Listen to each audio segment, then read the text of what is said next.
In the last lesson, we talked about ink, and in this lesson, we're gonna make a jam comic. So what's a jam comic?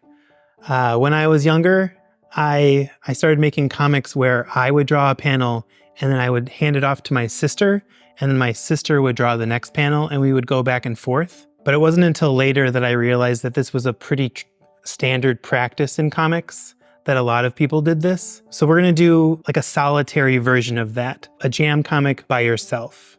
So for the first panel, I'm gonna kind of introduce a non sequitur, just a random panel that will have a character, a setting, and maybe some dialogue. But really what's important on this first panel is just to give myself something fun to work with. I'm deciding that I'm gonna draw the first panel with a vampire, and it's gonna be in the city.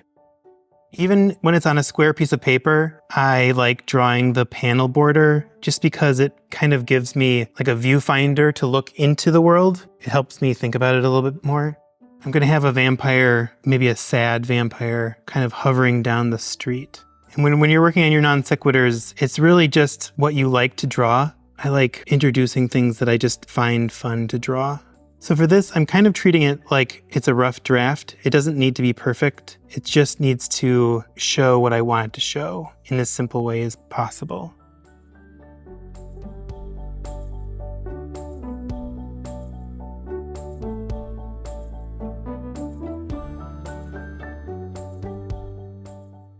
We use some of our texture marks that we learned from inking. It's the asphalt, and he'll be coming down the street. So we have overlap, so the character's kind of hovering in this space. Draw the curb, maybe the texture of the cement. There's gonna be a sidewalk there, maybe some trash cans. I'm just kind of making an environment that I think is interesting to exist in for this character.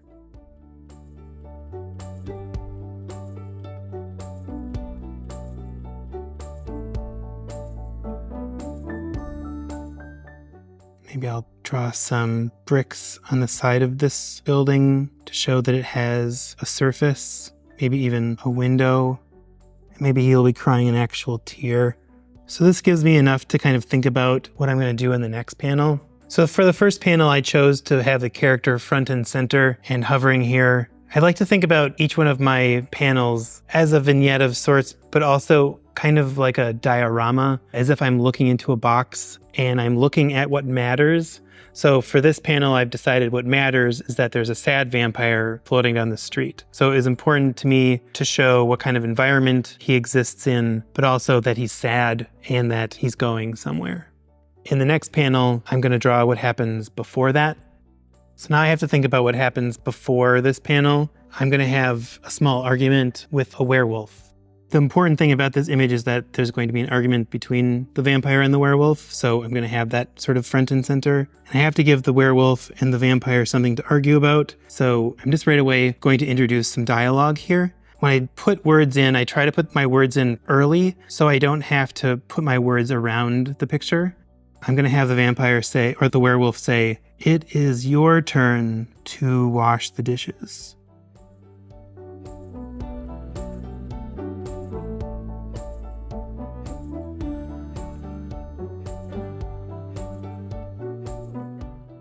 I like having kind of expressive word balloons. And then I'll have the vampire say, "But I need to meet my mummy for lunch."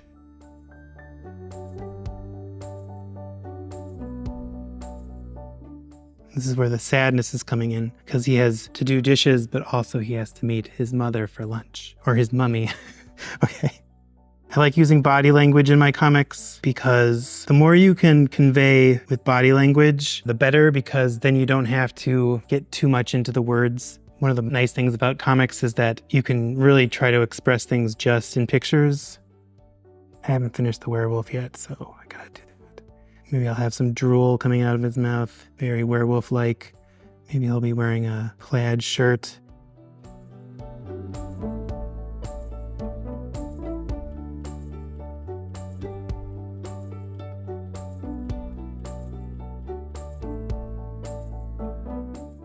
I could draw it nicer, but I'm really just trying to get the energy. If I want to make a nicer version later, I can. I'm going to have it on the same street, but just a different angle. They're just arguing out in the street. I do think that adding too many details when they're unnecessary can become a problem.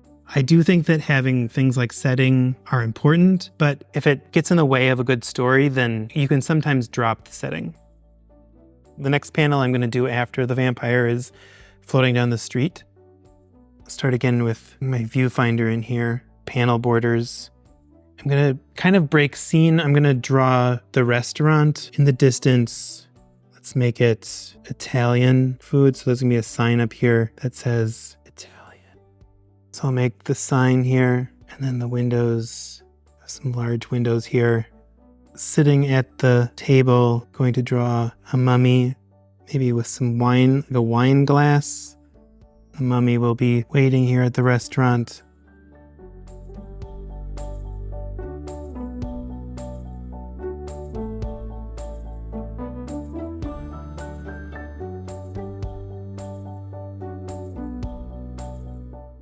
In the severe distance, I'll draw a skyline of the city. And in the severe foreground, I will draw the vampire coming into frame, looking slightly worried because now he realizes that he has to do dishes instead of going out for dinner. He has to break it to the mummy that he will not be eating. One of the things that is really nice about making comics is that you don't have to keep drawing the next moment. You can experiment by showing us different things, like different settings, to make us experience time in a different way. So you can jump not just to the next moment, but you can jump to the next scene, or you can jump to a different subject. You can do all sorts of things in comics. Just by getting to this restaurant, I have transported us to another time and place.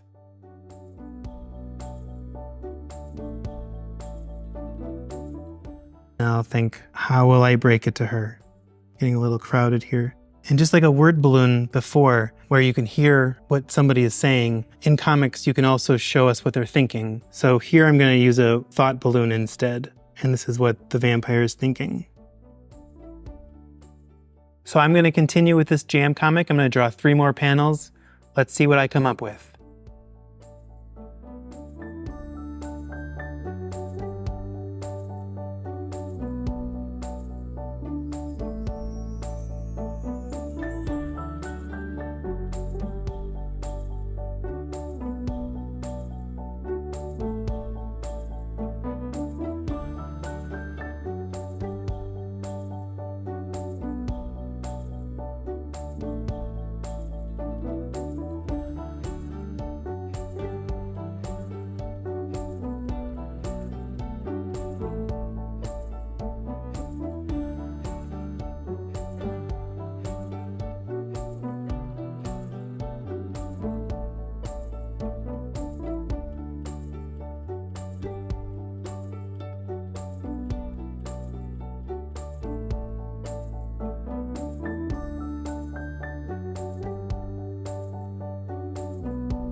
Now I'm going to do the last panel.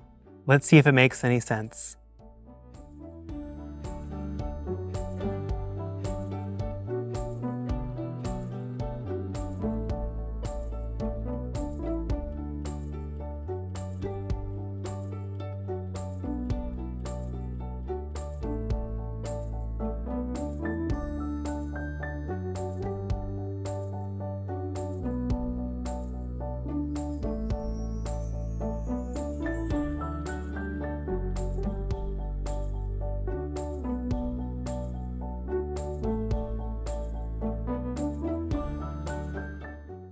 You've noticed that I wrote it a little bit out of order. When you're working this way with index cards or with scraps of paper, you can use it to your advantage. You can insert moments if a moment goes too quickly. You can take moments out if it seems like too much. It's really a nice flexible way to make a comic your first go. In the beginning, I started with the vampire going down the street, but then I decided that beforehand I wanted to give the vampire a reason to cry. So I drew this moment where he's having this argument with his roommate, the werewolf. So we have this sort of chaotic moment followed by this quiet, kind of contemplative moment where the vampire was presumably thinking about how to break it to his mummy about how he's not going to have dinner anymore. We transport ourselves to another time and place, to the location of the Italian restaurant, and then inside where we meet the last character. They have a little bit of a discussion. We show our setting. Maybe there should have been a candlelight or something like that, but has a nice atmosphere, at least with the shading on the window, gives it a little bit of a nice atmosphere. And then I introduce a new scene, the apartment, where the dishes still haven't been done. And I use narration to bring us to another time and place. Narration is a really good way of doing that without it being confusing to the reader. So I have the werewolf thinking about the dishes and that he's angry about the circumstances around the dishes. And then we go back to the restaurant where off in the distance, you see the werewolf coming and is still angry. But it turns out that the mummy and the vampire were still able to have a nice quiet time together, where we assume that maybe the doggy bag will make up for the slowness in washing dishes. So in general, I just want to kind of talk about the composition of them as a whole. Each panel kind of leads us into the next panel, where the direction of the action or even the direction of the collective pieces sort of guide our eye. That's a really nice thing about comics, is that we're not working with just words, we're working with images. So it's good to sort of steer the reader and show the reader where the next panel is and have that transition feel really nice and natural. Just by having, for instance, this character here, the werewolf in the dishes, we have all this clutter, but the main focus is still the werewolf and his anger, which kind of guides us through that panel. So the thing I really like about this project is that you're able to come up with something on your own, but jam comics in general are really fun to do with a partner. So if you have a friend that likes to draw and you can hang out in the same space, try drawing the first panel and then passing it back and forth, each developing the story one panel by one panel and seeing where it goes. So we played around with jam comics, and in our next lesson, we're going to work on writing a story.